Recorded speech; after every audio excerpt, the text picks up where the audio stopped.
La historia de Irak se ha escrito con sangre. Los antiguos reyes, al mando de los mejores ejércitos del mundo, estaban interesados solo en una cosa: el dominio total. Y sus ciudades e imperios, los primeros sobre la faz de la tierra, surgieron y se destruyeron con guerras, invasiones y conquistas. Fue una época sembrada por el terror que no me hubiese gustado vivir. A través de los siglos, esta tierra conflictiva que marcó el inicio de la historia mundial ha sido atacada por numerosos enemigos extranjeros. Se dieron la vuelta y básicamente asesinaron por la espalda a los enemigos con lanzas y hachas. En la Edad Moderna, Irak se ha convertido en el escenario del imperialismo europeo y más recientemente en el protagonista de la política extranjera americana. Debió de haber sido uno de los regímenes más horribles y opresivos de la historia, comparable incluso con los fascistas de Europa. De Sargón el Grande a Saddam Hussein, estos fueron los reyes de Babilonia.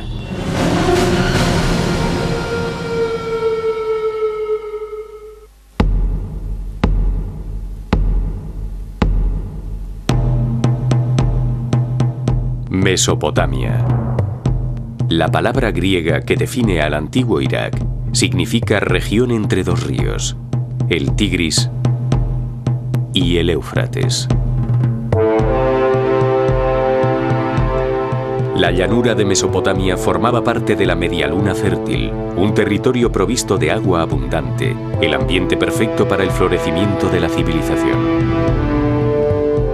En esta región se desarrolló una avanzada cultura tribal mucho antes que en Egipto, Grecia y Roma. Las tribus se convirtieron en asentamientos y los asentamientos en ciudades.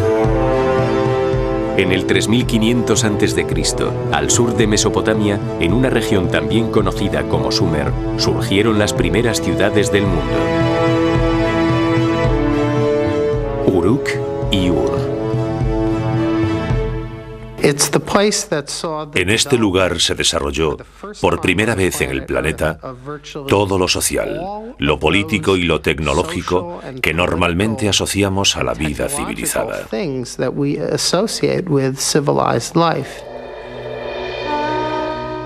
Los primeros sistemas de escritura del mundo se realizaron en Mesopotamia. Aquí surgieron los primeros reyes del mundo. Aquí se inventó la rueda, se inventó el arado, se instauró el Estado como forma de organización de la vida política.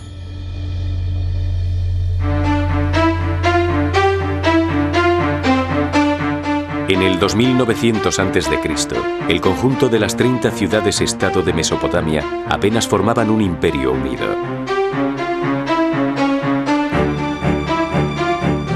Cada una tenía su propio rey, sus propios dioses y su propia zona de campos de cultivo. Las ciudades rivales crearon alianzas para reforzar su independencia o para conquistar a los habitantes del lugar. Las distancias entre las ciudades en realidad eran bastante pequeñas, y debido a que el agua del terreno era un bien muy preciado, en cuanto alguna ciudad tenía la más mínima ventaja, entraba en guerra.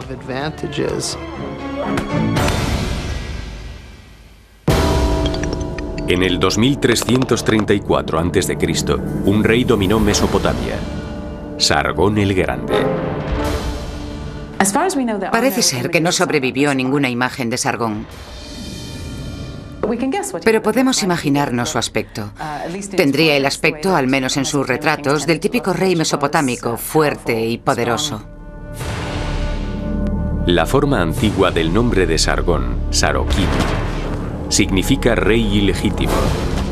Y según los historiadores, esto es una clara indicación de que Sargón era un usurpador.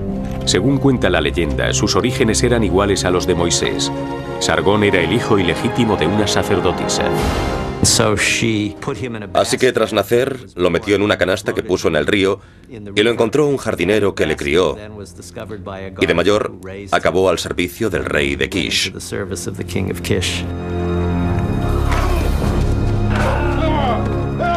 Emprendedor, ambicioso y despiadado, Sargón derrocó a Urzababa, el rey de Kish, y se declaró nuevo gobernante de la ciudad. También reinó en Nagadeh, la capital de la ciudad que construyó al norte de Sumer, en el estado de Akkad, aunque su localización precisa es todavía incierta. Con la ayuda del ejército acadio, Sargón empezó a tomar el control del sur de Mesopotamia.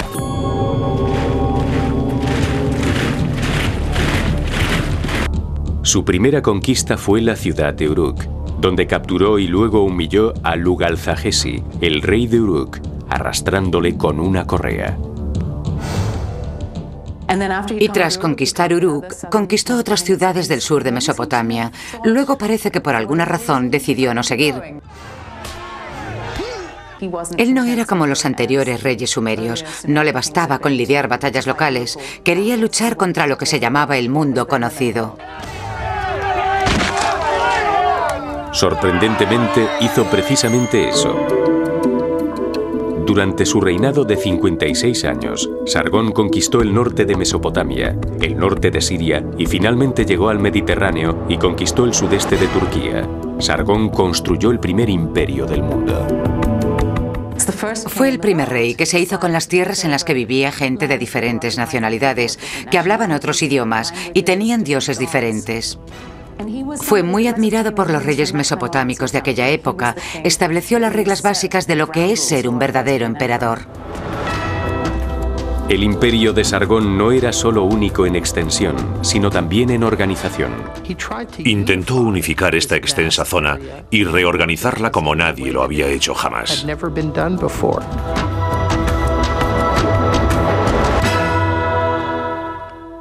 Todas las ciudades en Mesopotamia tenían su propio sistema de pesos y de medidas. Sargón estandarizó los sistemas de peso y de medidas en toda la zona conquistada. Y al hacer esto, hizo posible el comercio entre ciudades alejadas entre sí. Las nuevas ideas de Sargón no estaban limitadas a la construcción de su imperio, también concernían a lo militar. Fue el primer rey que tuvo un ejército permanente. Tenía un enorme ejército de 5.400 hombres que habían sido reclutados en todas las ciudades del imperio, pero resultaban caros de mantener, así que Sargón introdujo una nueva tradición para poder alimentar a sus tropas: el saqueo. El ejército se alimentaba de los productos de la tierra, así que las campañas de guerra estaban más o menos organizadas para que empezasen cuando ya se había recogido la cosecha en toda Mesopotamia. Fue una época sembrada por el terror que no me hubiese gustado vivir.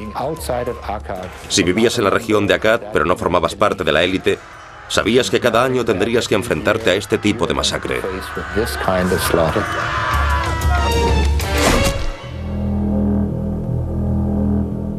Sargón reinó hasta su muerte en el 2279 a.C. Su dinastía continuó gobernando durante otros 82 años. A pesar de que el imperio acadio fue un imperio grandioso, también demostró su fragilidad. En el 2197 a.C., el reino cayó en manos de unos enemigos que provenían de los montes Zagros en Persia. Pronto surgiría un nuevo rey. Hammurabi, que veía en Sargón su modelo a seguir, creará sin ayuda de nadie una legendaria ciudad.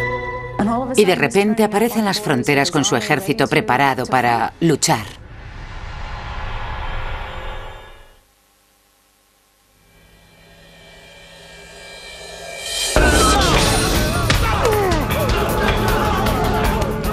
En el 2197 a.C., al caer el imperio acadio, originado por Sargón, la ciudad se sumió en un caos.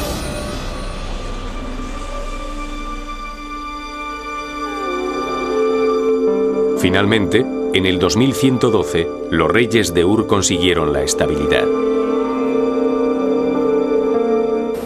Entonces, una nueva amenaza apareció por el noroeste.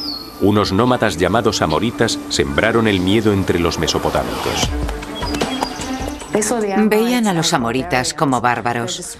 Les describían como gente que no cultivaba alimentos, que no vivían en casas, sino en tiendas. No enterraban a sus muertos el día del fallecimiento. No cocinaban la carne.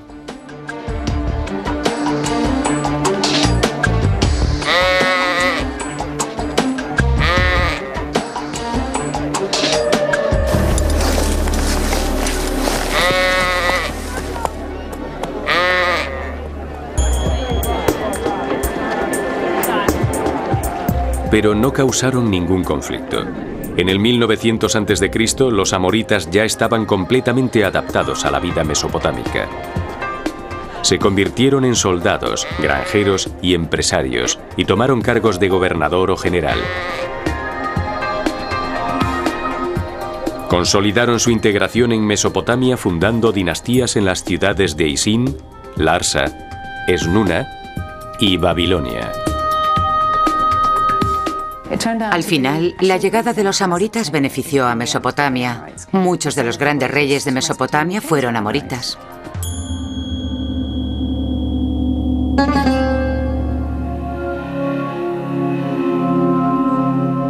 En el 1792 a.C., el mejor gobernante de la dinastía amorita de Babilonia, Hammurabi, subió al trono como su sexto rey. Al principio no parecía demasiado interesado en las campañas militares. Gobernó durante 43 años. Después de 30 años de gobierno, quiso emular a Sargón y construir su propio imperio.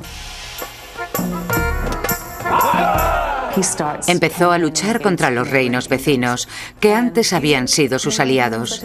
Había mantenido con ellos buenas relaciones durante años y de repente aparece con sus ejércitos en las fronteras, preparados para luchar, para hacerse con el poder.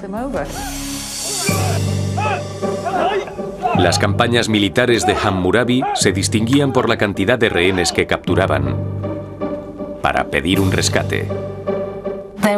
Había comerciantes especializados en esta tarea. Pagaban el rescate del enemigo a los soldados babilonios y pedían al que habían rescatado que les devolviese el dinero. Era la forma que tenían los comerciantes de ganar dinero seguro, porque siempre sacaban beneficios de los rescates que pagaban. Las conquistas de Hammurabi se extendieron desde el Golfo de Persia hasta Siria. A pesar de que su imperio no fue tan grande como el de Sargón, los historiadores consideraron a Hammurabi como el constructor de imperios más importante desde Sargón. Sin embargo, él no se parecía al antiguo rey. Sargón utilizaba su poder y tácticas casi terroríficas para controlar a la gente. Mientras que Hammurabi se presenta ante el pueblo como un político moderno que desea el amor del pueblo. Quiere gustar a la gente. Instauró leyes para proteger al pueblo, no para obligarles a someterse. La fama de Hammurabi creció con sus conquistas, pero realmente obtuvo su grandeza con su interpretación de la justicia. Hacia finales de su reinado, puso varios monumentos en sus ciudades. El más grande, que aún se conserva, es una losa de piedra que se conoce hoy en día como la Estela de Hammurabi, donde están grabadas las 282 leyes del Código de Hammurabi. Están grabadas en una escritura en forma de cuña llamada cuneiforme, la primera escritura conocida desarrollada en Sumer a finales del cuarto milenio antes de Cristo. Si un esclavo le dice a su señor, "No eres mi señor", el señor puede cortarle la oreja al esclavo.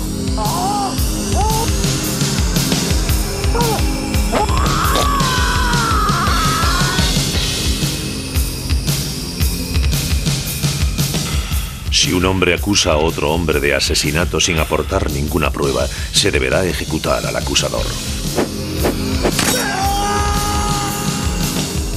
Si una mujer no es discreta y por tanto no cuida de su casa y desacredita a su marido, hay que arrojar a esta mujer al agua. El plan de administración de justicia de Hammurabi era muy extenso. sus regulaciones civiles y criminales cubrían muchos temas, incluyendo leyes comerciales, matrimoniales y de propiedad, precios y salarios, regulaciones en esclavitud y los honorarios. Algunas eran bastante razonables. Hammurabi se pasa mucho tiempo especificando en el código la posición social de una mujer casada.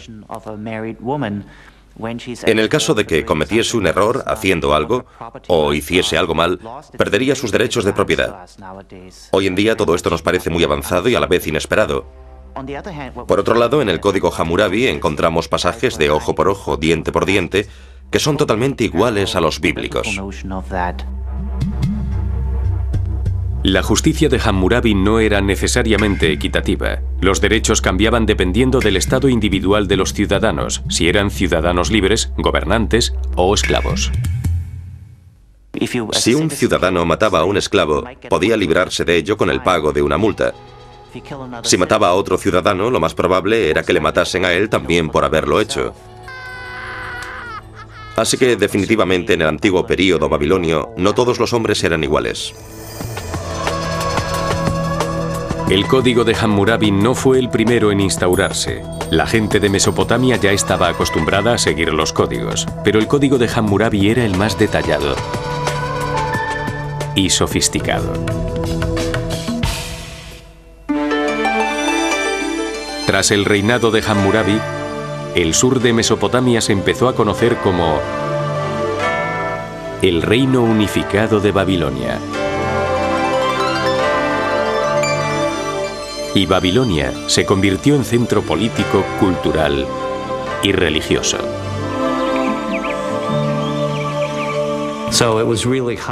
Así que en realidad todo lo que hizo Hammurabi convirtió a Babilonia en lo que es y en lo que será bajo el dominio del neobabilonio Nabucodonosor, que la convertirá en la gran metrópolis del mundo antiguo.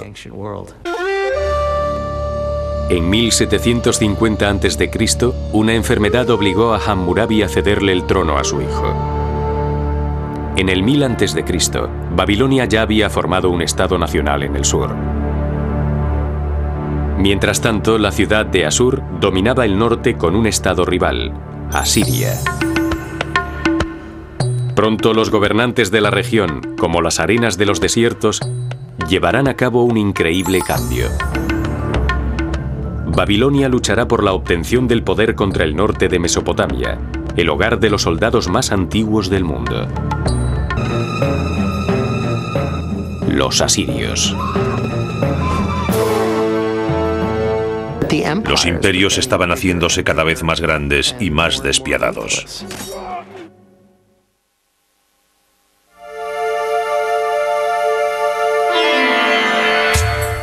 Los asirios, que eran semitas, llevaban habitando Mesopotamia desde hacía al menos 4000 años. En el siglo IX a.C., sus conquistas ya se habían extendido mucho más allá de Asur, la capital y principal ciudad de Asiria. Del 885 a.C. al 860 a.C., el rey asirio Asurnasipal II se concentró principalmente en los asuntos militares. Quería construir una nueva Asiria. Más de 100 años atrás había sido una gran potencia y Asurnasipal estaba decidido a que volviera a serlo. Todo su gobierno estaba centrado en asuntos militares. La campaña de Asurnasipal sirvió de ejemplo para los futuros reyes de Asiria, que construyeron imperios de manera despiadada y decidida. Los relieves esculpidos en las paredes de los palacios de los reyes asirios muestran a los soldados haciendo pedazos las murallas de las ciudades enemigas. Se ven barcos de guerra con artefactos. Se ven carros de guerra. Se ve todo el calvario. Se ve a la infantería excavando túneles bajo las murallas de las ciudades que están sitiando. Los imperios estaban haciéndose cada vez más grandes y cada vez más despiadados. Asurnasipal fue terriblemente cruel con los prisioneros de guerra y con sus propios súbditos cuando protestaron por la subida de impuestos. Intentaba imponer su criterio de la manera más brutal posible. Describía con detalles truculentos cómo despellejaba a la gente, poniendo las pieles en las murallas de la ciudad y haciendo montañas de cabezas decapitadas. Algo realmente horrible.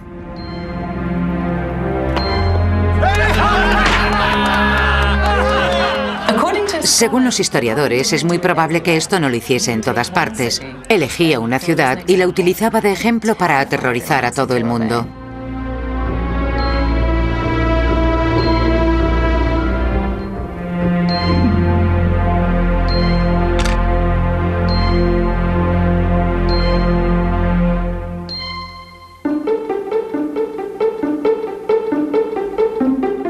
Cuando murió Ashurnasirpal en el 860 a.C., su reino llegaba hasta el norte, a las fronteras del este de Turquía y el mar Mediterráneo. En el siglo siguiente a su reinado, entre la monarquía asiria predominaba el deseo de controlar Babilonia. Los reyes asirios querían ser los reyes del universo, dominar el mundo, pero no sabían lo grande que era el mundo. Lo único que les importaba era ellos mismos y Babilonia. Si Babilonia no estaba dentro de ese universo, no les interesaba. Yo creo que en realidad necesitaban creer que tenían el control. Pero parece ser que los babilonios tenían sus propias ideas sobre cómo querían vivir. Babilonia se negaba a someterse a Asiria y estaban constantemente enfrentadas. Así que Asiria puso en práctica algunas tácticas. Subió al trono a su propio rey de Babilonia. Decidieron darle el trono al hijo de un rey asirio, que gobernaría Babilonia. Aún así, independientemente de los problemas que hubiese entre las dos culturas, los asirios, por irónico que resulte, tenían un gran respeto por la civilización babilonia. A pesar de que los asirios eran muy poderosos, seguían teniendo la sensación de ser culturalmente inferiores con respecto a Babilonia. Veían a Babilonia como una fuente de conocimiento, con su cultura cuneiforme, y seguramente les veían como los americanos vieron a Inglaterra en el siglo XIX, como un sitio donde encontrar auténtica literatura, teatro y cosas por el estilo.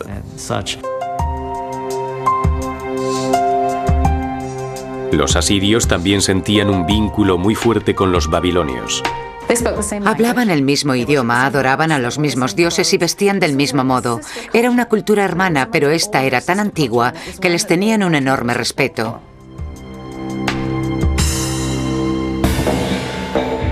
Pero esto cambió a principios del 704 a.C.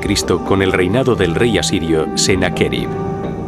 Su ejército avanzó hacia el sur varias veces para crear conflicto en Babilonia. Puso en el trono de Babilonia un rey que utilizó de títere y luego lo sustituyó por su hijo, el príncipe heredero. Era su hijo preferido, el mayor, que se convertiría en el rey de Asiria después de él. Creía que supuestamente a los babilonios les estaba haciendo un gran favor ofreciéndoles a su hijo. En el 668 a.C., el hijo de Sennacherib, Ashur-nadin-shum, fue capturado y matado por un soldado del ejército invasor. Sennacherib culpó a los babilonios por no haber sabido protegerle y defenderle. Su relación con los babilonios fue empeorando hasta que al final hizo lo que era en cierto sentido impensable: atacó Babilonia. Y fue algo realmente brutal. Golpeé al enemigo con la fuerza de una tormenta enfurecida. Aniquilé al enemigo con flechas y lanzas. Aplasté sus cuerpos. Les corté las gargantas como si fuesen corderos.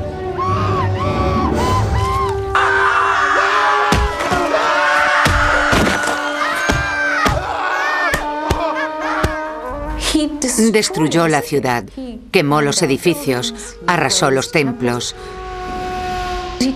cogió las estatuas de los dioses y ordenó a sus soldados que las destruyeran. Eso era una verdadera profanación, un sacrilegio. Entonces maldijo la ciudad. Dijo, nadie podrá reconstruir Babilonia en 70 años.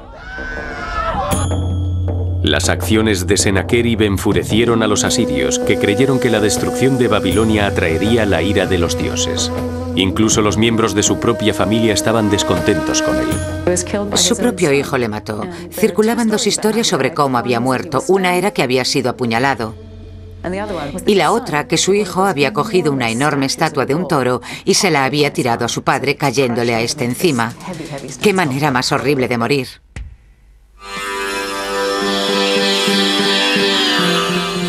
Después de la muerte de Sennacherib, en el 680 a.C., su hijo pequeño, Asarjadón, se convirtió en el rey de Asiria. Inmediatamente quiso reconstruir Babilonia y corregir el enorme error que, según él, había cometido su padre. Aún así, él sabía que no sobreviviría a la maldición de los 70 años, grabada para la posteridad en una tablilla de barro. Desesperado, Asarjadón consultó a los sacerdotes y descubrió algo asombroso. Descubrió que no eran 70 años después de todo. Habían estado leyendo la tablilla al revés y en realidad eran 11 años, porque la manera como se escriben los números en cuneiforme, 70 al revés es 11. De ahí la confusión. Solo tenía que esperar 11 años. Asarjadón ordenó que se reconstruyese la ciudad. Utilizó los botines obtenidos en sus conquistas para ayudar a financiar la construcción. Cuando Asarjadón murió en el 669 a.C., dejó a su hijo mayor, Asurbanipal, un reino que se extendía desde Egipto hasta Persia. Asurbanipal fue uno de los gobernantes de Mesopotamia más cultos, porque tenía una habilidad única. Dijo, yo, Asurbanipal, puedo leer y escribir. Quería tener una colección de todos los trabajos literarios de su reino y guardarlos en su palacio de Nínive.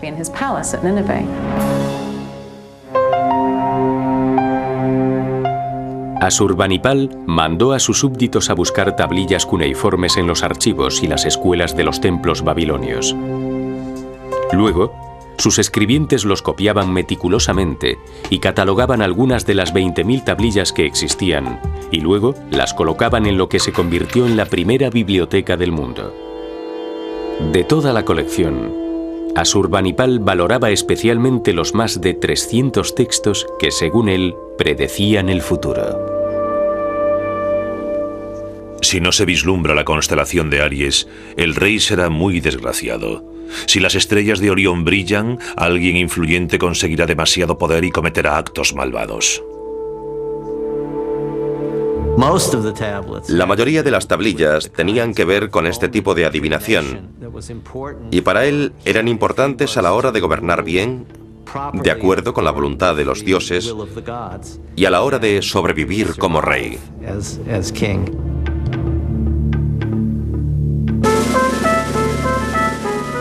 Asurbanipal no era solo un hombre culto, sino también un líder militar.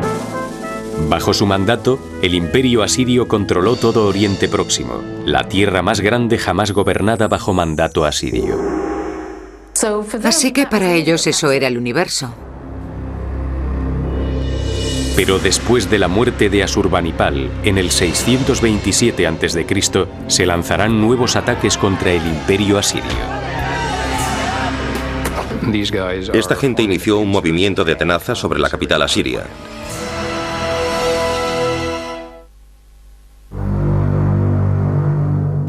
A finales del siglo VII a.C., Babilonia estaba sumida en el caos. Asurbanipal, el rey asirio, que también había reinado en Babilonia, había muerto. Antiguamente, en Oriente Próximo, en cuanto moría un rey, todo el mundo intentaba huir, aprovechando que era el momento más débil del imperio. Entonces es cuando se produce un caos, porque todos quieren ocupar el trono.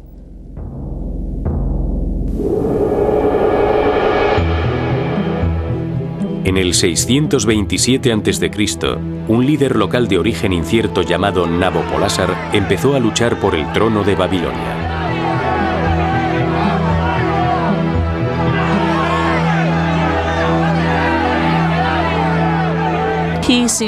Al parecer había sido gobernador de Babilonia, porque en el primer milenio en Babilonia había distintos grupos étnicos y él parece ser que estaba a cargo de uno de ellos.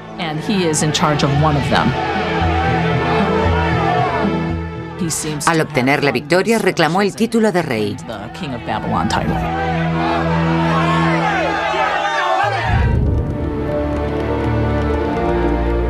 Nabopolásar alardeaba de ser un rey dedicado a su pueblo y estaba decidido a conseguir la independencia entre el sur y el norte de Mesopotamia. En el 626 a.C. inició la guerra contra el gobierno asirio de Babilonia.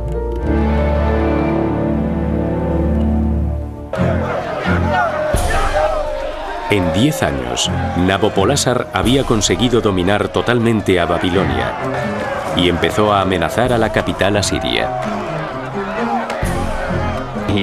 Empieza a expulsar a las tropas asirias y luego se dirige hacia el norte, hacia el centro de Asiria. En el 615, cuando estaba con los ejércitos asirios dirigiendo los ataques a Asiria, la gente que venía del norte de Irán, principalmente medos, se unieron a ellos. Así que este ejército, ayudado por otros hombres, estaba preparado para realizar un movimiento de tenaza en el interior de Asiria. En el 614 a.C., los medos saquearon la ciudad de Nimrud y un año después tomaron Asur, el centro espiritual y cultural de Asiria. En el 612, una coalición de medos y babilonios entró en Nínive y tras 3 meses de sitio, Nínive se rindió. El poderoso imperio asirio estaba acabado. En la conquista, Asiria es víctima de su propia maximización. No es un país cuyo poder está necesariamente basado en tratados.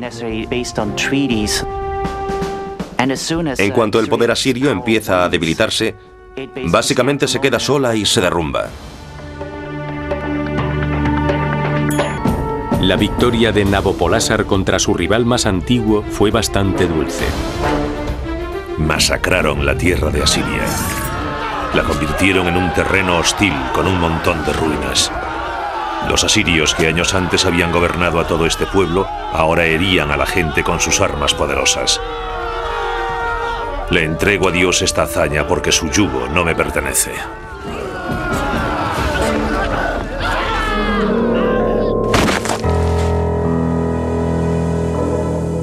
En el 605 a.C. murió Nabopolásar y le sucedió como rey de Babilonia su hijo mayor, Nabucodonosor II. Había sido comandante en el ejército de su padre y pronto demostrará ser igual que todos los grandes conquistadores mesopotámicos que habían reinado a partir de Sargón. Se las arregló para reinar más de 40 años, durante los cuales estableció el control sobre la mayoría de los territorios occidentales del antiguo imperio asirio.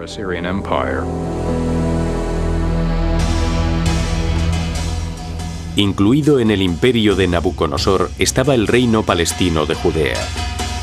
En el 600 a.C., el rey Joaquín tomó la difícil decisión de no pagar el tributo anual a Babilonia. Como venganza, en diciembre del 568 a.C., Nabucodonosor dirigió sus tropas hacia el oeste y atacó Jerusalén, la capital de Judea y el centro espiritual de los judíos. Tras una batalla de 3 meses de duración, el ejército babilonio obtuvo la victoria. Nabucodonosor ordenó lo que se conoce en la historia judía como el exilio, la deportación de Babilonia de miles de judíos, incluidos el rey y su familia. Una de las maneras que tenían de estabilizar un territorio conquistado era acoger a una élite política y social que no hubiese demostrado ser de confianza o cooperadora con el reino y sustituirla por una nueva población de gente que no tuviese ningún vínculo con el lugar. Nabucodonosor consiguió crear un imperio comparable al de Asiria. Al igual que los reyes asirios, dedicó la mayor parte de los recursos a renovar y ampliar su capital para convertirla en la metrópolis más grande del mundo antiguo. Su trabajo realmente podría entrar en el libro Guinness de los récords. Las excavaciones realizadas en Babilonia estimaron que Nabucodonosor utilizó alrededor de 15 millones de ladrillos en sus proyectos de renovación de la ciudad.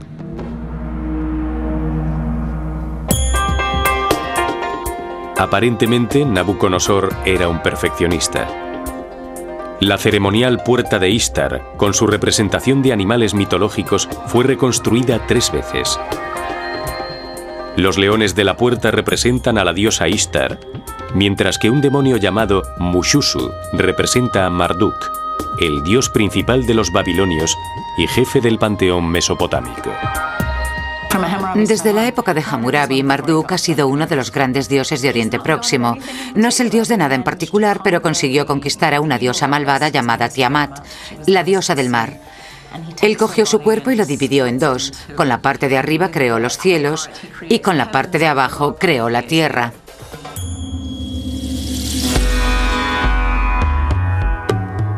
La puerta de Ishtar estaba al final de un camino procesional que llevaba a los templos babilonios y a una zigurat.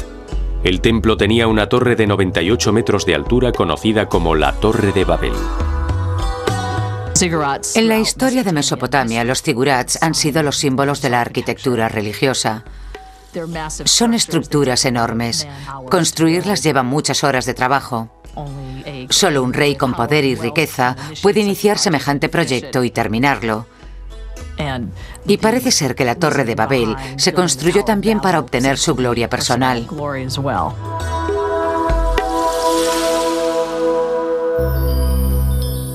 Dentro del magnífico palacio de Nabucodonosor había jardines colgantes. El historiador griego Heródoto los definió como una de las maravillas del mundo. Supuestamente, los jardines habían sido construidos para la mujer del rey, una princesa iraní que echaba de menos su país y se consolaba con ver las terrazas de los edificios y las plantas exóticas. Sin embargo, los jardines colgantes de Babilonia puede que no sean más que un mito. Desgraciadamente, en los textos mesopotámicos no hay nada que indique su existencia.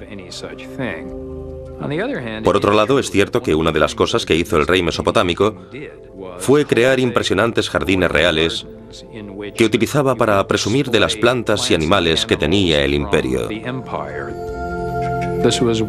Esta era una de las maneras que tenía de mostrar la escala y el alcance de su conquista, porque daba una imagen de un poder vivo, verde y floreciente.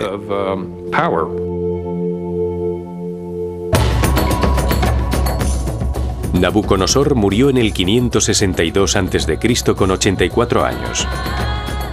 Durante su reinado se desarrollaron el arte, las ciencias y la literatura babilonia gracias a su considerable riqueza y al fuerte apoyo del Estado. Pero bajo esta superficie brillante no todo era perfecto. Ahora, Babilonia estará al mando de un rey, fiel al enemigo.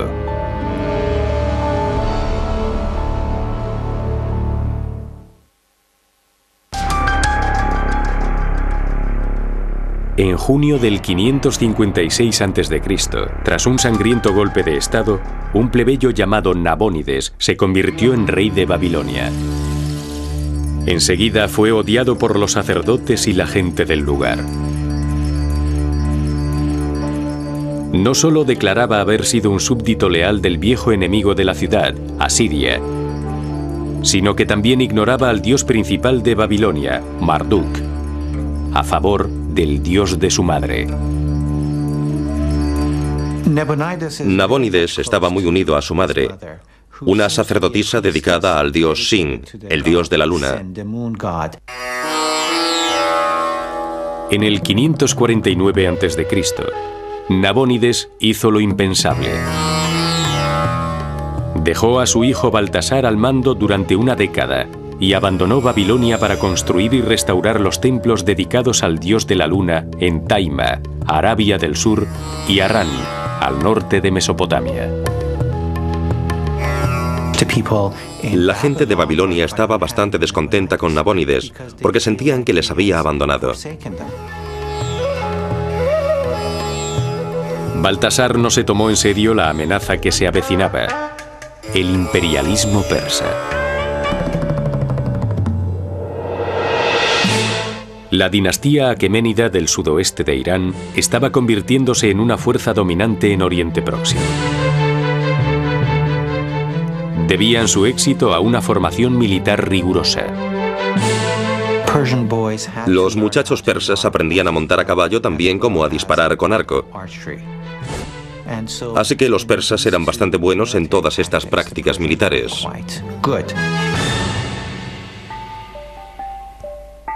En el 559 a.C., un nuevo rey aqueménida ocupó el trono. Tenía una característica bastante poco frecuente en un conquistador: la tolerancia. Se llamaba Ciro el Grande. En solo 10 años alcanzó una enorme popularidad, no solo por su habilidad militar, sino por haber obtenido la victoria contra los medos iraníes sin derramar nada de sangre. Llevará a cabo una increíble campaña de guerra en la que primero conquistará la meseta iraní gobernada por los medos. Antes de la batalla, un gran número de soldados del ejército medo se pusieron del lado de Ciro y abandonaron al gobernador medo, y por tanto, él ganó la batalla antes de que ésta comenzase. En el 546 a.C., Ciro tenía un enorme imperio que se extendía desde Asia Menor, en el oeste, hasta la meseta iraní en el este. Lo único que quedaba era Babilonia, el centro político, cultural y religioso, y los territorios babilonios de Siria, el Líbano y Palestina. Conquistarlos significaría el nacimiento de un nuevo imperio mundial, algo a lo que Ciro era incapaz de resistirse. Babilonia es el centro del mundo. Es la capital del mundo en ese momento. Una vez Ciro conquiste Babilonia, la historia mundial cambiará radicalmente. Será el dueño de la capital del mundo. Estaba preparado para invadir Babilonia. En el 539 a.C., Nabónides regresó demasiado tarde para salvar su reino. Los persas mataron a Baltasar, capturaron a Nabónides y luego tomaron Babilonia sin encontrar resistencia. Los babilonios estaban cansados de que su rey no se hiciese cargo de su reinado y dieron la bienvenida a Ciro no como conquistador, sino como libertador.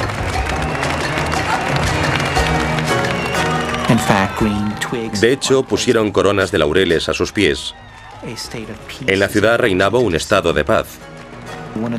Una de las primeras cosas que hizo fue ir al templo de Marduk y realizar los ritos que Nabónides había dejado de hacer.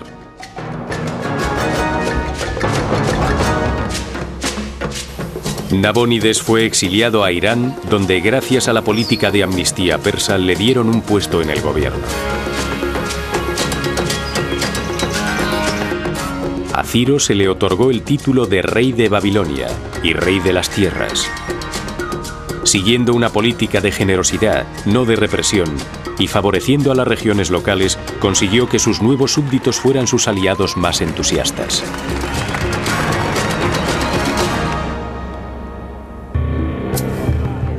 Ciro también se ocupó de la población judía de Babilonia y en el 537 a.C. permitió que 40.000 exiliados volviesen a Palestina. Los judíos le consideraban su salvador porque les había liberado de 60 años de esclavitud.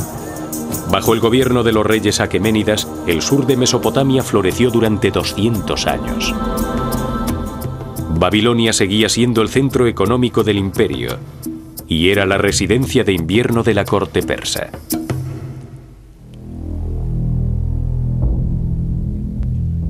En el 336 a.C., en la era de Darío III, la incompetencia de algunos gobernantes y multitud de rebeliones habían ido debilitando al imperio persa. 5 años después, a los 50 años, Darío tuvo que defender a Babilonia contra el rey de Macedonia de 22 años.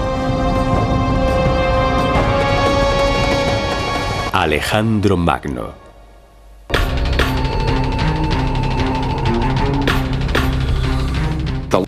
El rey persa le ofreció la mitad oeste del imperio y le ofreció casarse con su hija, Pero Alejandro dijo: no, la mitad no es suficiente, lo quiero todo. Darío lo tenía difícil. Perder Babilonia seguramente supondría el fin del imperio persa.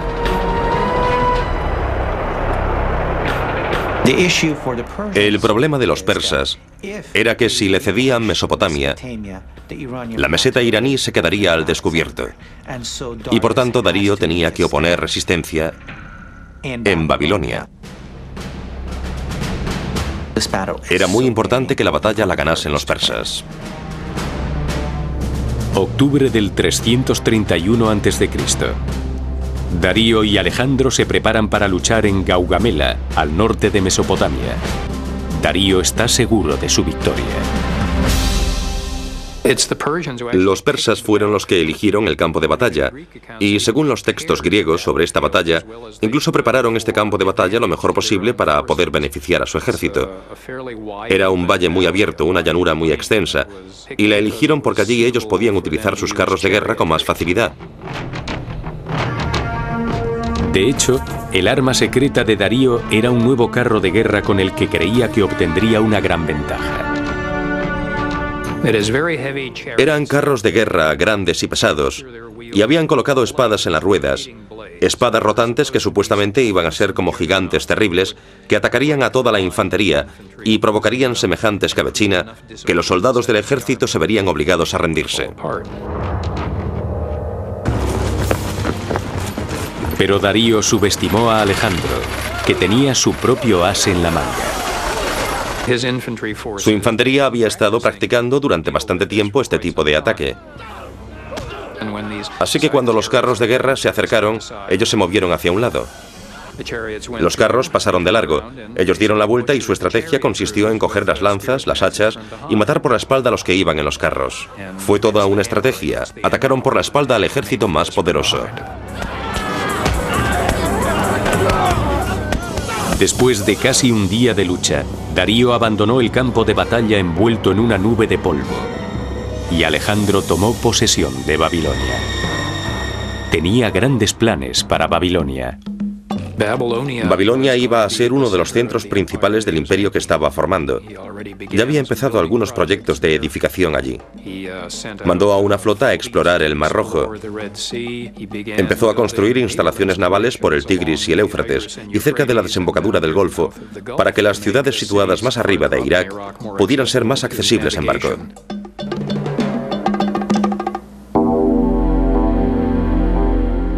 Los planes de Alejandro nunca se completaron. En junio del 232 a.C., durante una estancia en Babilonia, en el antiguo palacio de Nabucodonosor, el rey de 33 años enfermó de una fiebre y murió por causas desconocidas.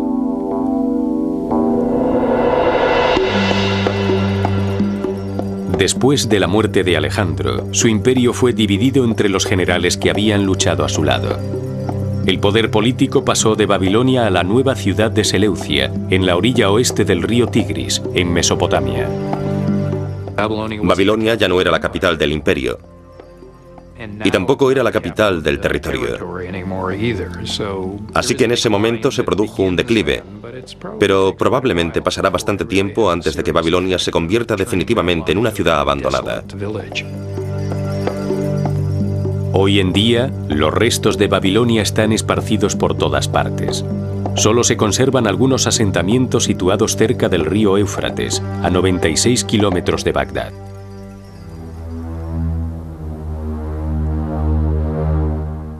En los siguientes 900 años, Mesopotamia será gobernada por una serie de dinastías griegas y persas. Pero habrá una conquista que será realmente definitiva en la formación de lo que luego se convertirá en el país de Irak. Cualquier esfuerzo que hagas para que el Islam se extienda por el mundo, para convertirte en un mejor musulmán, para mejorar la situación de los musulmanes, se considera una yihad.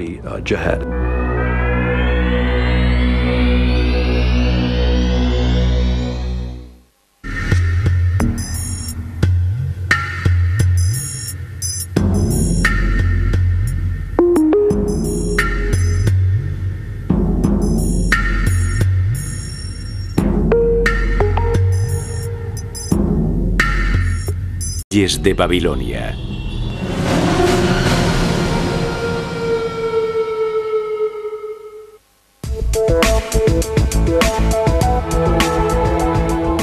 En el siglo VII a.C., durante más de 400 años, Mesopotamia había formado parte de un imperio construido por una dinastía persa, los sasánidas.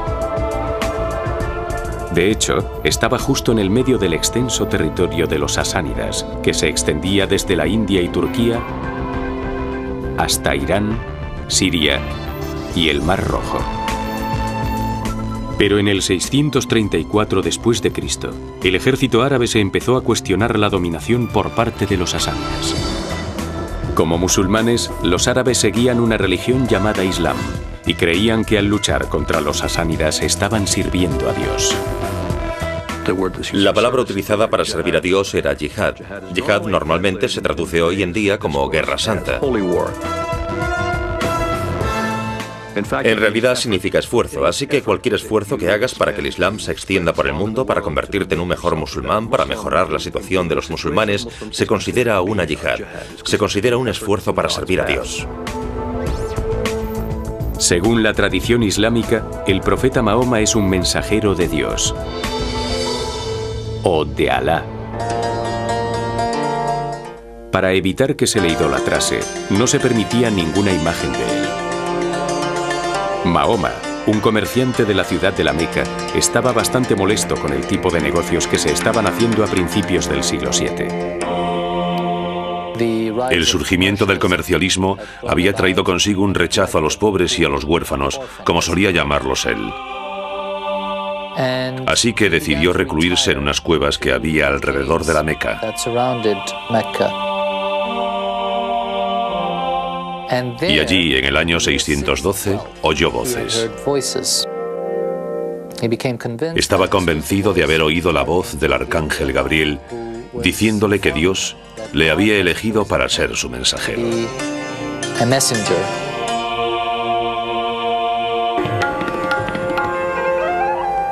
Cuando en el 632 murió Mahoma, se inició un gran movimiento religioso que llegó hasta las filas de los ejércitos árabes, quienes llevaron el Islam más allá de Arabia. En el 636 después de Cristo, los ejércitos sasánidas y árabes se enfrentaron en Al-Qadisiyah, un pueblo al sur de Bagdad, en el río Éufrates.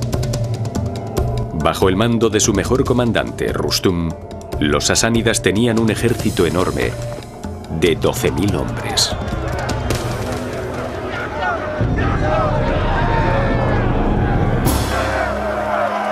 Los árabes eran 30 veces menos que los sasánidas, con un ejército de tan solo 4.000 hombres. Pero la creencia de que Alá estaba de su parte les daba fuerza. El líder árabe, Sa'd ibn Abi Waqqas, gritó: «Dios es grande», y ordenó a las tropas que atacasen.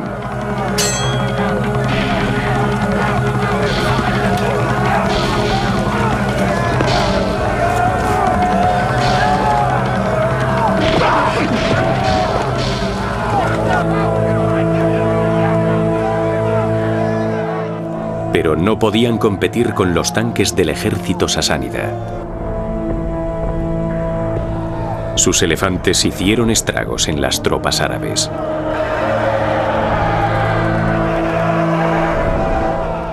No sabían cómo enfrentarse a ellos. Fue muy difícil para todos.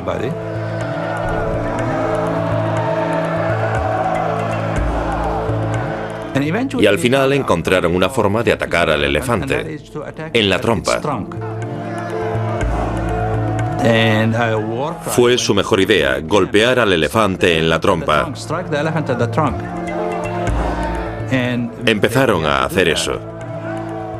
Y así comenzó la batalla.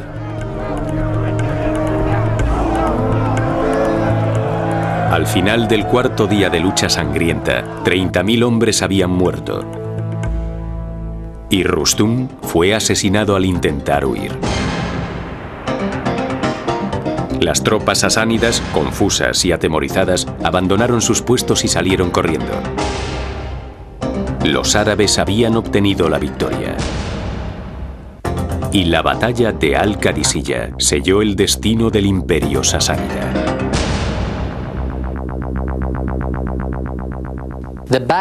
La base del imperio persa se había roto. Su ejército principal había sido derrotado en esta batalla. Y se abrieron más zonas de conquista para los árabes. Una de las cosas que hicieron los árabes al principio, en realidad solo un par de días después de la batalla de Qadisiyah, fue establecer 2 ciudades campamento en esa zona. Ciudades como Kufa y Basora, una ciudad que conocemos muy bien hoy en día. Estas ciudades fueron diseñadas para acoger a los soldados árabes para que así no se mezclaran con la población local.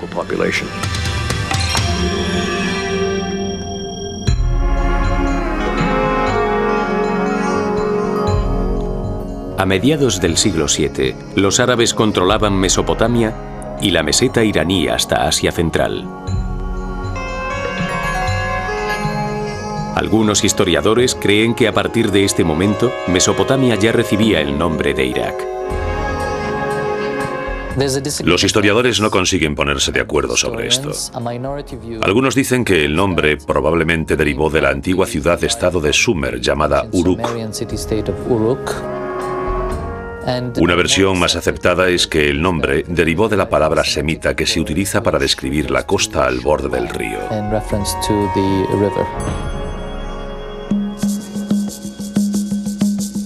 En el 661 después de Cristo, la primera dinastía gobernante del Islam, los omeyas, estaban enfrentados con una minoritaria facción musulmana del sur de Irak por no poder llegar a un acuerdo en cómo deberían elegirse los líderes islámicos.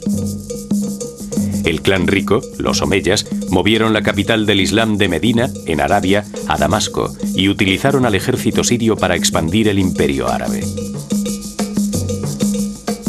Los omeyas se hicieron musulmanes sunitas, cuyos líderes o califas eran elegidos por los miembros del Consejo Comunitario.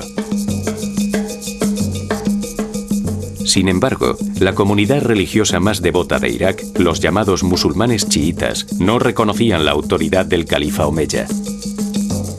En vez de eso, aceptaron a Ali, primo y yerno de Mahoma, y a sus descendientes como únicos líderes legítimos. Argumentaban que Ali y sus descendientes estaban dotados de inspiración divina y habían sido elegidos por Dios para ser los líderes de la comunidad musulmana. Estos individuos dotados de inspiración divina recibían el nombre de imanes. Durante los siguientes 20 años, los partidarios de Ali, conocidos como Shia, lucharon contra los omeyas por el control del imperio. A pesar de no ganar, los Shia seguían siendo un enemigo poderoso en Irak. En el 750 después de Cristo, otra dinastía de musulmanes sunitas consiguió derrocar a los omeyas. Los abasidas eran descendientes de Abbas, el tío de Mahoma, y al igual que los Shia, creían que los omeyas habían traicionado el espíritu del Islam. En el 762, los abasidas eligieron un pequeño pueblo de Irak, Bagdad, como el nuevo centro del mundo musulmán.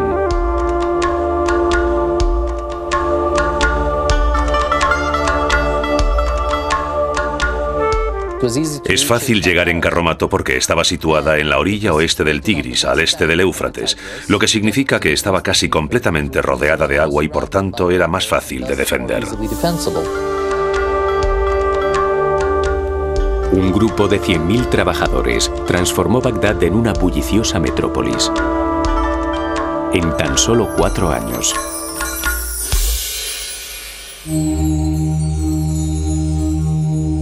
A finales del siglo VIII, Bagdad era la ciudad más rica, poderosa y cultural del Islam.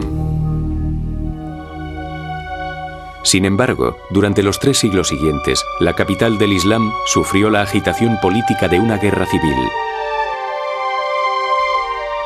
Y se produjeron una serie de desastres naturales, incluyendo incendios e inundaciones. Pero lo peor estaba por llegar. Una de las fuerzas militares más poderosas del mundo avanzaba en dirección a Bagdad. Aunque resulte difícil de creer, hoy en día las imágenes de la destrucción siguen vivas en la mente de muchos iraquíes.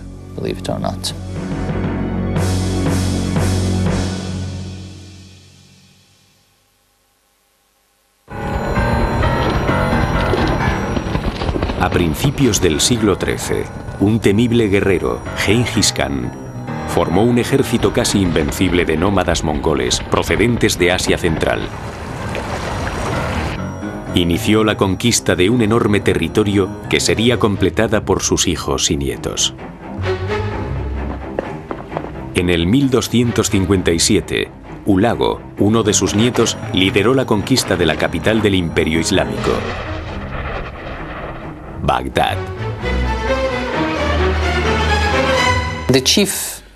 La creencia religiosa principal de los mongoles era el chamanismo. Y varias veces Hulagu mencionó que una de sus misiones era destruir el Islam. Hulago exigió al 37º califa abasida, Al-Mutasim, la rendición de Bagdad.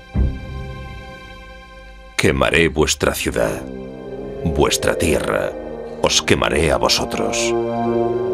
Si queréis ahorraros el disgusto a vosotros mismos y a vuestra familia, sed inteligentes y prestad atención a mi consejo.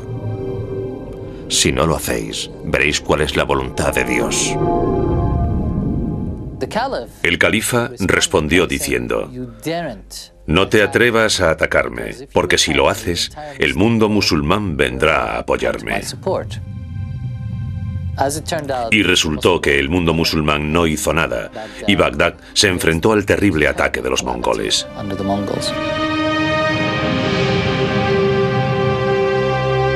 En enero de 1258, Hulago envió un ejército de 70.000 hombres a Bagdad. Después de unos 30 días de lucha, cayó Bagdad.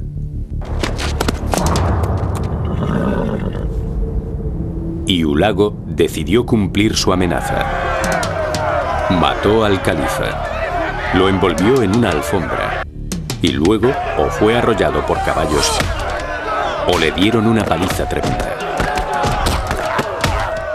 Un testigo presencial relató lo que el ejército de Hulago hizo después. Corrieron por la ciudad como halcones hambrientos atacando bandadas de palomas. O como lobos furiosos atacando ovejas.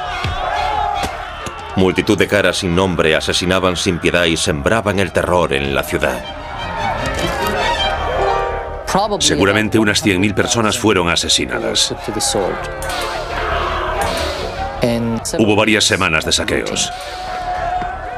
Las grandes bibliotecas de Bagdad fueron intencionadamente destruidas. Los libros tirados al río. La leyenda dice que el río Tigris primero estaba rojo de sangre y luego negro de tinta. Fue una masacre terrible, y aunque resulte difícil de creer, hoy en día las imágenes de la destrucción siguen vivas en la mente de muchos iraquíes. Para los iraquíes, el nombre de Hulagu significa destrucción y terror.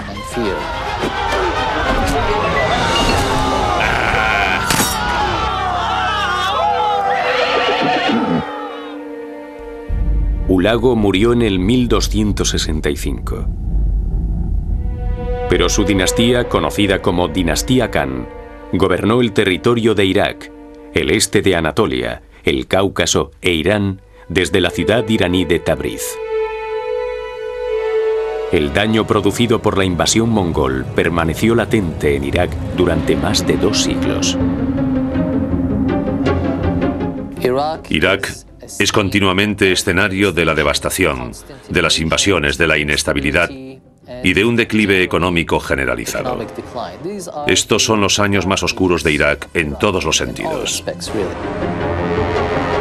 Después de la muerte del último gobernante de la dinastía Khan en 1357, los mongoles fueron incapaces de seguir controlando Irak.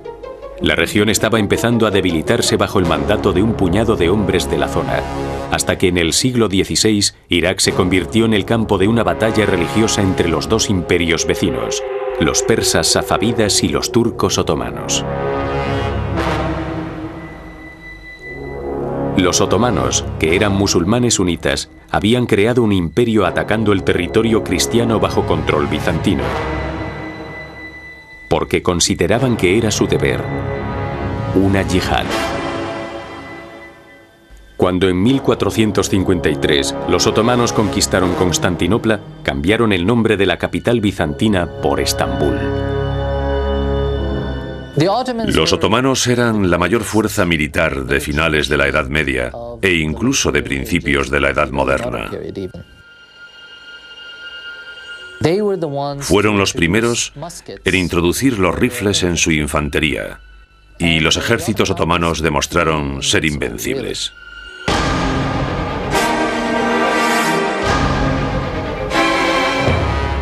A principios de 1520, bajo el reinado del 10º sultán, un brillante estratega militar conocido en Occidente como Solimán el Magnífico consiguió que el Imperio Otomano alcanzase su máximo apogeo. La dinastía safávida fue fundada por el Shah Ismail en 1499.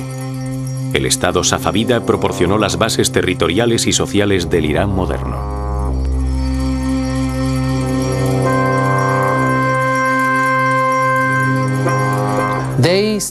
Empezaron como una comunidad musulmana en las montañas de Azerbaiyán. Con el tiempo adaptaron el Islam shia y se convirtieron en devotos musulmanes shia bajo el Shah Ismail, que fue el primer gobernante del imperio safávida.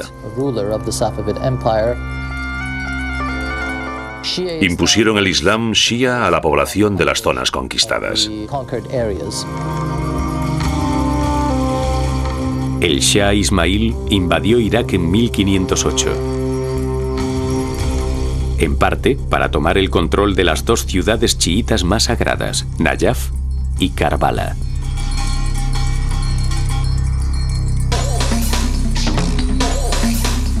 El sultán Solimán se consideraba el califa supremo del Islam y por tanto no solo buscaba el control otomano de Irak por razones comerciales, sino también por razones religiosas. Necesitaban conquistarla, no solo para vencer a los persas chiitas y conseguir la legitimidad sunita, sino también porque Irak supondría para Solimán el Magnífico un lugar en el imperio abasida. Si él conquistaba Irak, resucitaría al imperio abasida. Él se veía como el heredero del legado abasida.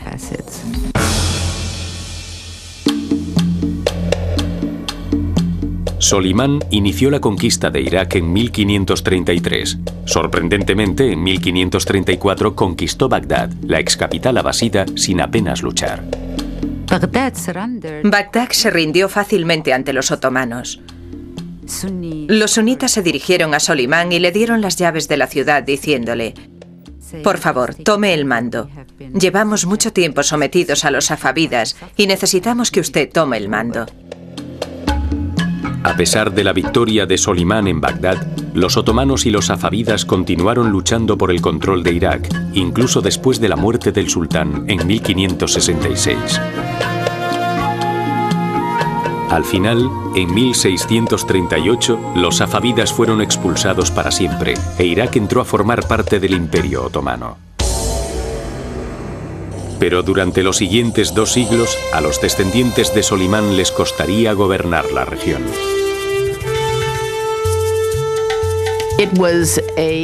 Era una sociedad muy dividida. Había muchas tribus en muchas partes y de hecho la mayoría de la gente provenía de zonas rurales o de tribus. Había pocas ciudades y eran pequeñas. Y los otomanos gobernaban una administración bastante precaria, formada principalmente por turcos otomanos, pero también por algunos árabes. Y el Islam era lo único que conseguía mantenerlos unidos. La creencia en el Islam, en las instituciones islámicas y todo eso.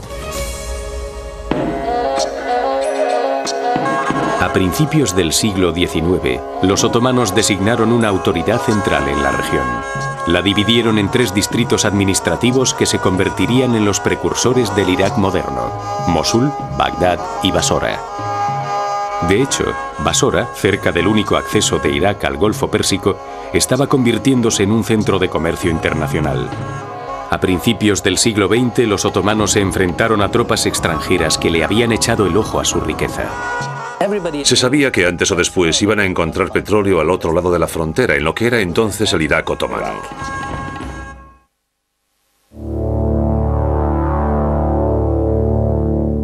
En 1908, se descubrió petróleo en Irán.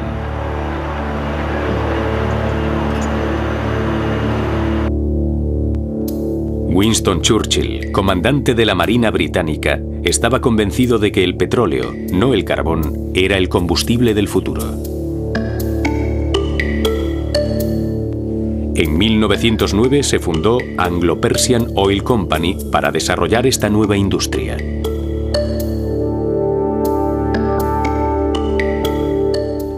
Se sabía que antes o después iban a encontrar petróleo al otro lado de la frontera, en lo que era entonces el Irak otomano. Las inversiones británicas aumentaron. Antes de la Primera Guerra Mundial había muchos más británicos en la zona y una vez allí tenían pensado al menos conquistar el sur del país.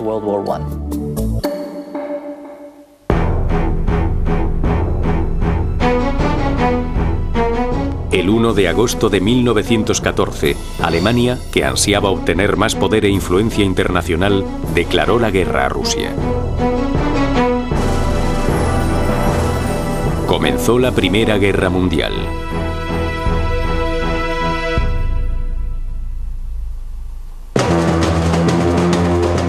Cuando el Imperio Otomano se puso del lado de Alemania y del Imperio Austrohúngaro contra los aliados, los británicos se dieron cuenta de que de repente sus intereses comerciales con Oriente Medio peligraban.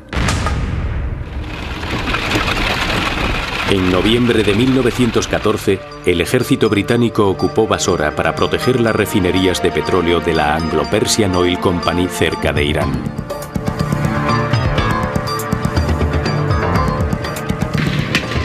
En 1916 comenzaron las ofensivas británicas que finalmente condujeron a la conquista de Bagdad. Entraron en la ciudad el 11 de marzo de 1917, bajo el mando del teniente general Frederick Stanley Mott. Los 9.000 soldados turcos, en vez de iniciar un ataque, decidieron rendirse. El general Mott anunció a la gente de Bagdad: nuestro ejército no viene a vuestras ciudades y a vuestras tierras como conquistadores o enemigos, sino como libertadores. El ejército británico continuó avanzando hacia el norte, hasta que a principios de noviembre de 1918 conquistó Mosul. Gran Bretaña controlaba entonces casi todo Irak. Los turcos otomanos fueron derrotados.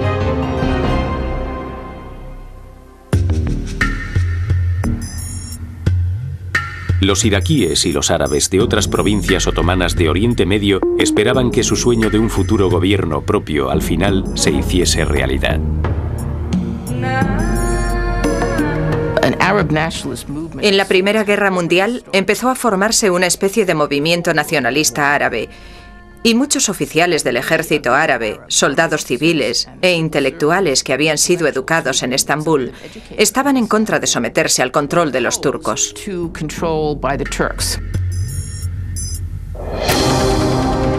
En la Conferencia de Paz de París de 1919, las esperanzas árabes de obtener la independencia se desvanecieron cuando las provincias otomanas fueron divididas entre Francia y Gran Bretaña, con la creación de la Liga de las Naciones.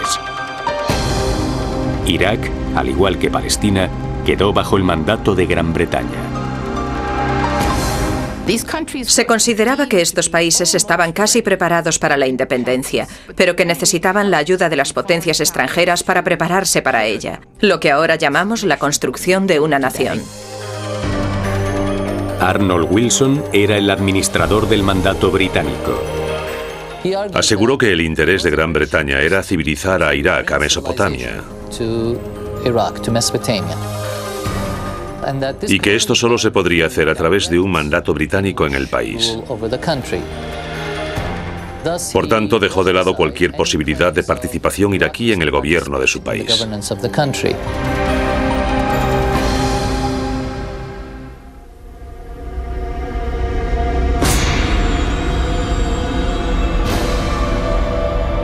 En julio de 1920, 100.000 iraquíes, enfurecidos por haber sido excluidos del nuevo gobierno, iniciaron una revuelta.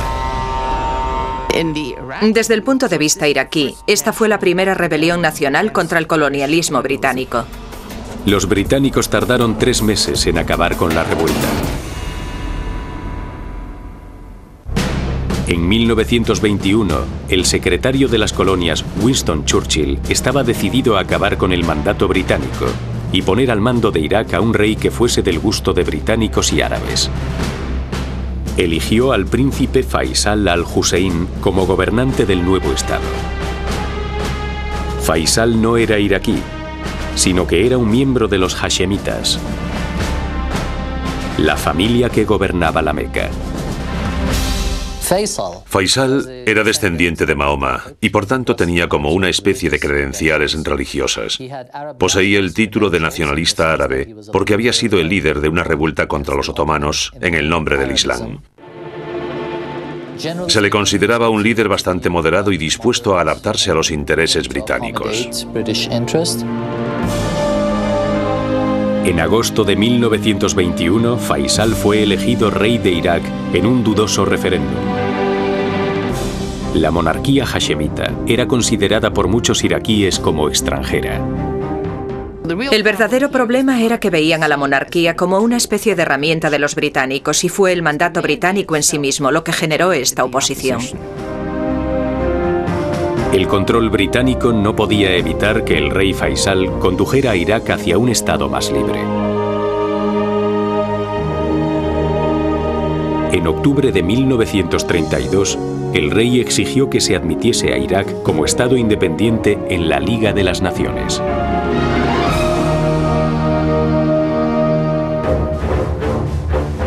A finales de 1940, muchos iraquíes estaban desilusionados con la monarquía, ya que estaba cada vez más alienada de la sociedad. Echaron a los campesinos de las tierras porque no podían pagar los préstamos que tenían. Así que muchos de ellos se quedaron sin tierras. La situación en el campo era de una pobreza extrema. El petróleo aumentó la división de clases. En 1927 encontraron petróleo en la ciudad de Kirkuk.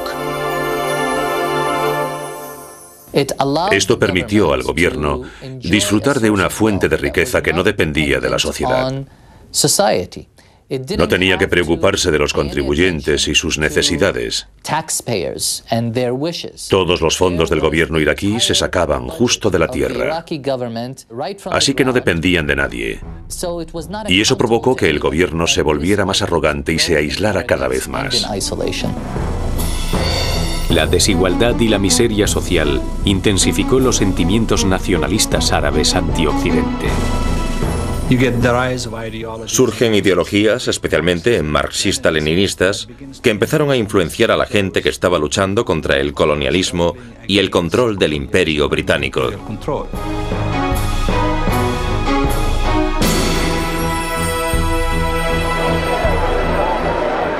La monarquía iraquí se aferró al pasado. El 2 de mayo de 1956, Faisal II, de 18 años, subió al trono. Surrounded by senators, deputies and members of foreign delegations, he took the oath of kingship. En 1956, Irak se unió al Pacto de Bagdad, una alianza anticomunista que incluía a Gran Bretaña, Turquía, Pakistán e Irán. Ese mismo año, el rey Faisal reconoció la relación amistosa de su gobierno con Gran Bretaña.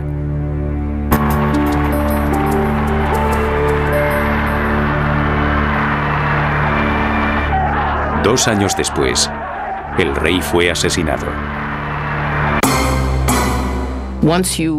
Una vez que se empieza, ya no se puede parar.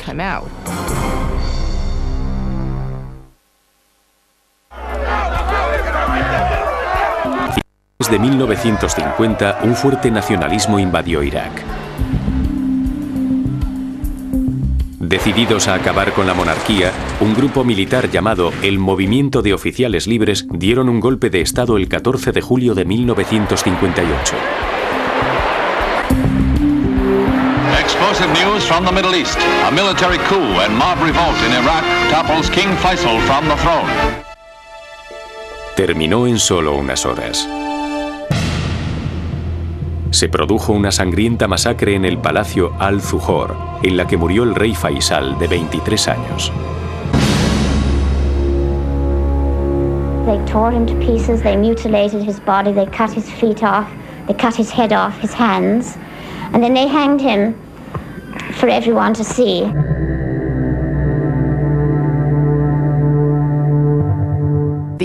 La revolución de 1958 fue bastante violenta. Se suponía que no debería haber sido así. Los oficiales que la llevaron a cabo querían librarse de la familia que estaba gobernando y los mataron a todos. Pero como suele pasar, una vez que se empieza, ya no se puede parar.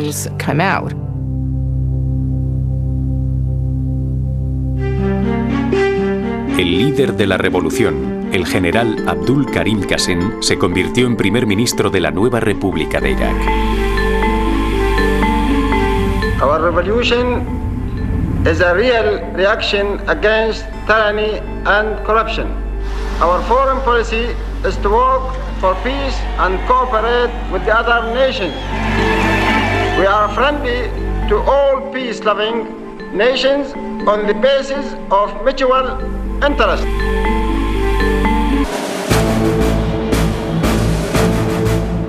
Algunas de las leyes progresistas de Qasem, que se basaban en los derechos de la mujer y las reformas territoriales, fueron consideradas por bastantes iraquíes como demasiado radicales.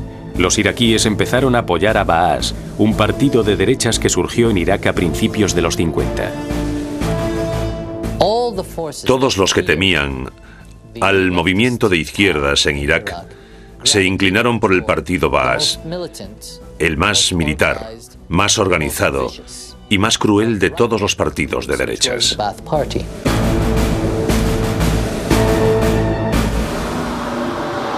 The storied city of Baghdad, capital of Iraq, has been the scene once more of bloody revolt that has seated a new government.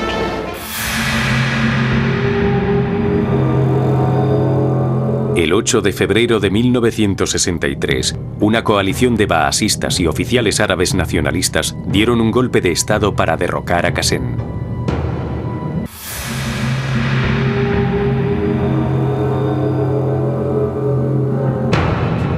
...24 horas después fue ejecutado.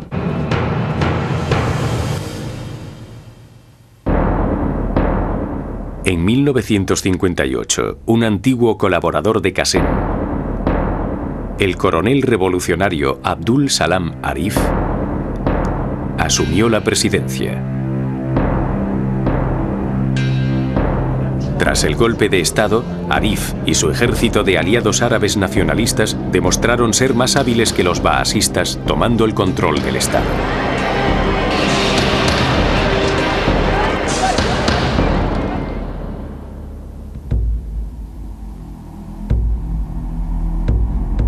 Pero el partido Baas no se retiró. De hecho, se hizo más fuerte, reclutando nuevos miembros e inculcando aún más sus ideales en los cuerpos de élite de los oficiales del ejército. El hombre responsable de todo esto fue Saddam Hussein, que en realidad era el que estaba a cargo de toda la organización, incluyendo no solo la estructura de la célula, sino también el Consejo de Seguridad. El 13 de abril de 1966, Arif falleció en un accidente de helicóptero.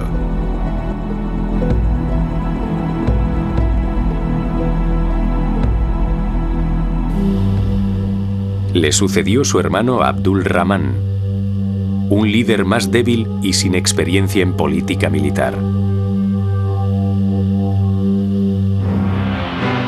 El 17 de julio de 1968, el partido Baas se aprovechó de la incompetencia política de Abdul Rahman. Los baasistas protagonizaron un golpe de Estado sin violencia que acabó con el exilio de Abdul. el general Ahmed Hassan al-Bakr se convirtió en el presidente del recién establecido Consejo del Comando Revolucionario, el cuerpo ejecutivo, legislativo y judicial de Irak. El vicepresidente y segundo al mando era Saddam Hussein, de 31 años. Fue criado por su tío, que era un acérrimo nacionalista árabe, y le inculcó su manera de pensar. Dicen que era una especie de matón de pueblo, que llevaba siempre una pistola encima, y hay gente que dice que incluso mató a alguien cuando era joven.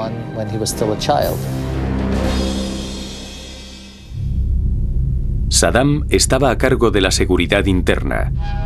Su trabajo consistía en suprimir la oposición al partido Baas y a él mismo. Durante mucho tiempo los baasistas dependieron de elementos militares para estabilizar su gobierno. Saddam constituyó una ayuda para el partido. Se trataba de la policía secreta. La policía secreta sembró el terror en Irak y todo el mundo tenía miedo hasta de su vecino. Incluso los padres tenían miedo de sus propios hijos. Durante los siguientes 10 años, al-Bakr y Saddam Hussein condujeron a Irak hacia el totalitarismo. Tras una década de purgas, estrategias y fusiones, Saddam obtuvo prácticamente el control total del poder en el gobierno.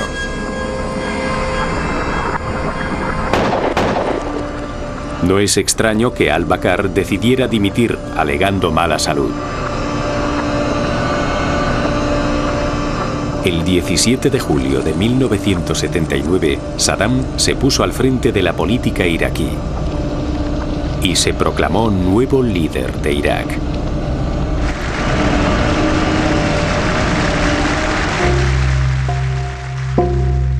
Saddam Hussein era un líder absoluto.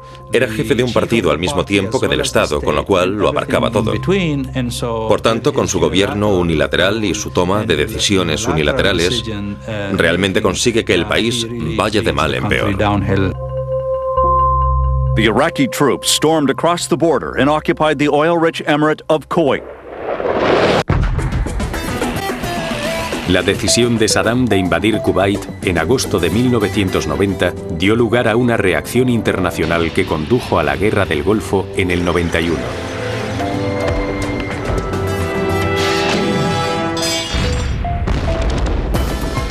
Acabó en derrota y en un alto el fuego realmente humillante para Irak. Durante los siguientes 12 años, los iraquíes soportaron sanciones económicas, inspecciones de armas y ataques aéreos. Bajo el mandato de Saddam, Irak había alcanzado su mayor potencial. Era un país muy rico. Tenía muchos recursos, pero estaba obligado a ser económicamente subdesarrollado debido a las sanciones impuestas tras la Guerra del Golfo. Saddam se mantenía firme.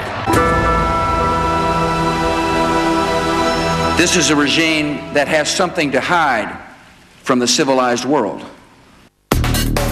En el 2002, el gobierno de Estados Unidos aseguró que el líder iraquí había escondido armas de destrucción masiva en alguna parte de su país. Una coalición militar liderada por Estados Unidos entró en Irak en abril de 2003 y antes de acabar el año, Saddam Hussein había sido derrocado y capturado.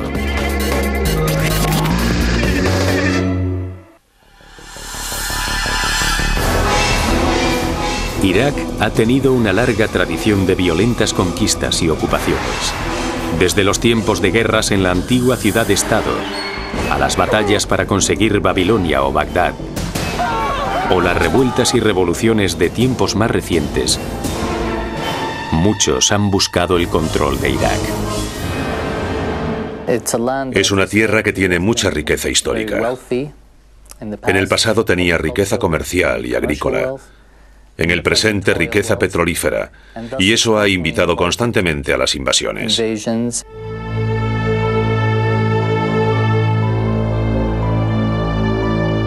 Durante siglos, sus antecesores mesopotámicos han aguantado o tolerado líderes hambrientos de poder. El fin de la tiranía y la represión de Saddam Hussein ha dado la oportunidad de cambiar Irak. En junio de 2004, un nuevo gobierno iraquí tomó el control del país. Aunque lo que sucederá en el nuevo Irak sin Saddam está aún por desvelarse, la visión de futuro y liderazgo de los iraquíes determinará el grado del cambio y la dirección que tomará el país.